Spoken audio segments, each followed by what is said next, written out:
who are what inspired me to direct. Um, my earliest memories are as a child when I used to watch my parents performing on stage.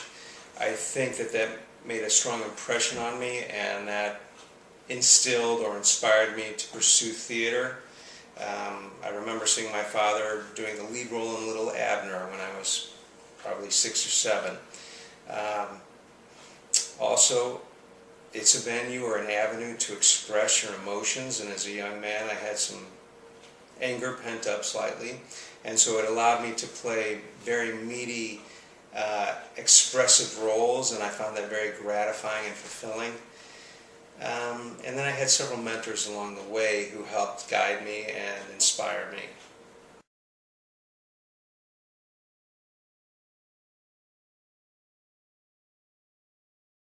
I've been directing for probably around 30 years, give or take a few years. I started in college, stopped directing for a while, and then I found that was a niche that I really enjoyed and found rewarding, and that I was very good at it. At least I thought so, so I continued pursuing directing.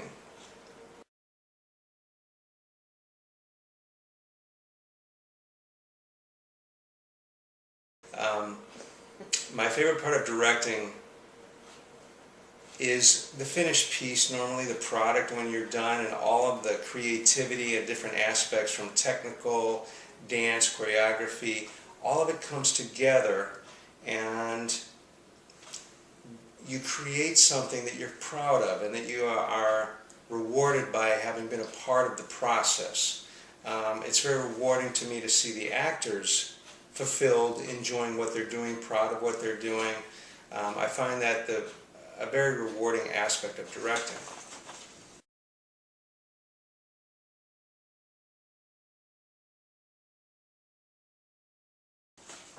There's the challenges sometimes, depending on the venue of where I'm directing. Sometimes we have financial constraints that make it difficult to attain some of the standards that I'm looking to try to maintain.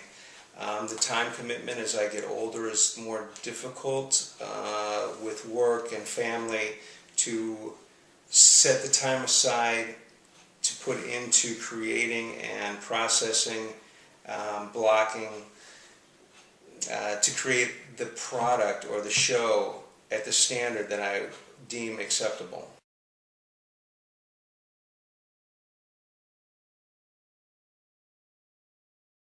I wanted to direct 9 to 5 because I find it fun, entertaining, playful. I think it has poignant moments if you know how to pull them and adjust the show in such a way that the moments, those poignant moments, will stand out. It's also a challenging piece to produce on the Kirkwood stage. There are approximately 18, 20 different locations. How are you going to create and set up the different locations? Also, I think as the script, it's a good script. I think it has some flaws, so I also find that a challenge to try to overcome and make it a unified body that is enjoyable by the audience and the performers.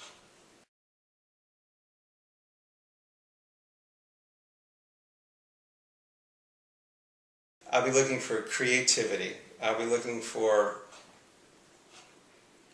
openness, fun. I'll be looking for the specific types, who seems to be committed to doing particular roles, who fits the roles best, who vocally and performance-wise are able to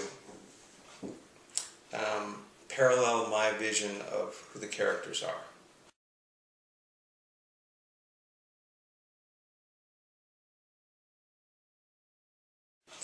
For the auditions, we will, at the open auditions, you will sing a song. Depending on the size of the turnout, right now we have no idea if it's going to be 40 people or 200 people. So we may limit you to 32 bars. As a director, I may want to see how well you take direction at the initial auditions, and I might just give you suggestions, say try it again, and have you do a couple of lines of your song. but there will be no readings from the script because it's a musical. I need to make sure you can sing and see how well you act out your song. So prepare a song for the audition and feel very comfortable with it. And remember the play that we're doing, the musical. It's not a heavy drama. So you may want to do something that will reflect more of the tone of the piece that we're doing. Callbacks, you will learn a number from the show with the musical director. He will teach you the music, the song, and then you will individually perform that song. I will also give you sides from the show, and then I will group you up into different people, partner you up with somebody, and you will read from the show. I will probably stop and ask you to try different ways, just again to see how well you take direction, how flexible you are, how mad you get when I ask you to do it a particular way.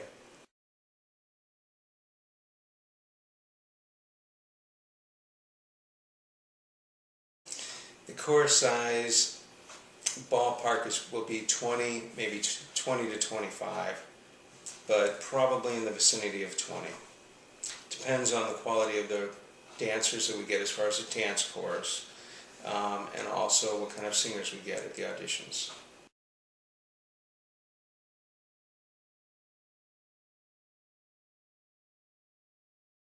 Advice I would give actors would be relax and have fun. Make good choices, make strong choices. This is a show, I think, where you don't want to be meek, you don't want to be shy, you don't want to be a caricature, but you want to make strong choices in your audition pieces.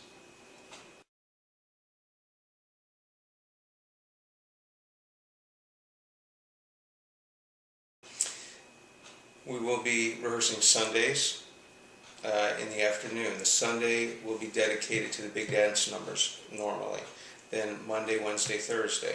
And we will be breaking it down into trying to cover all of the scenes and songs so that we still have 3 weeks before we open to run the show and work the whole show. I like to have extra time to run the entire piece, and then we work the moments in the piece that are not gelling properly.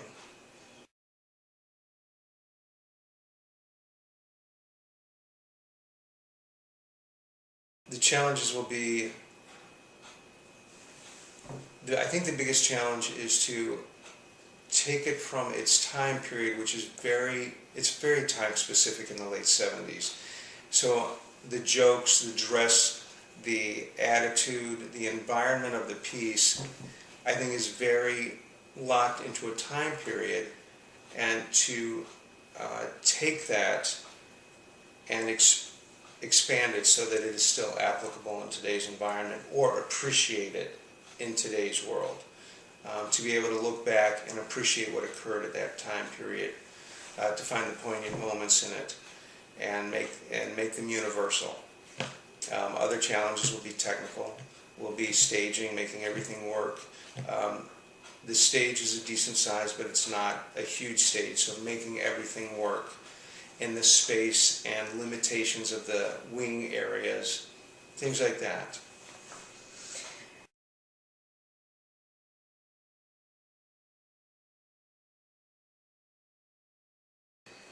I think actors describe me in a positive light.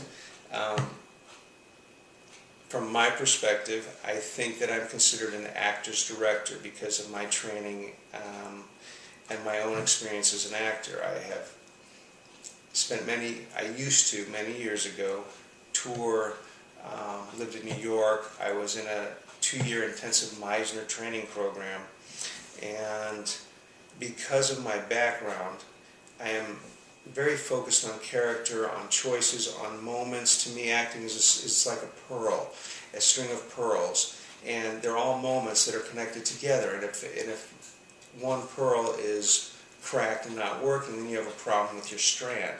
So I really focus on making sure that all those moments work. And therefore, I think that actors like working with me because I spend time with the actor, I work with the actor, I teach the actor, I learn from the actor, I teach the actor motivational concepts, choice concepts. I hope that I help them grow as a performer. And I hope that they find it rewarding. To me, it's not worth doing this if you're not rewarded by the experience.